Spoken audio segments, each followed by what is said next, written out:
بسم الله الرحمن الرحیم. السلام علیکم مرګرو، زیم خان سیب او تاسو ګورئ خاري کلا مزدور.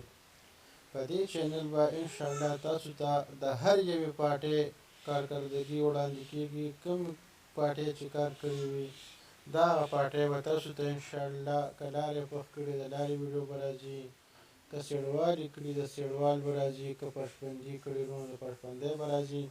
هر قسم کاری چې کړي تاسو ته به راځي، که د هرې پارټۍ، که د جماعت اسلامي، که د مولانا صاحب پارټي، که ANP عوامي نیشنل پارټي یا باچاخاني پکار ده چې هغه پارټي انشاءالله تاسو ته به پوره ایماندارۍ سره ویډیو اپلوډ کیږي. که د PTI وي یا د عمران خان صاحب پارټي چې کومه ده هغه به وي، نو تاسو ته به ویډیو انشاءالله پوره ایماندارۍ سره اپلوډ کیږي. دې کې به انشاءالله زموږ د اړخه هېڅ کمی زیاتي نه انشاءالله داسې به نه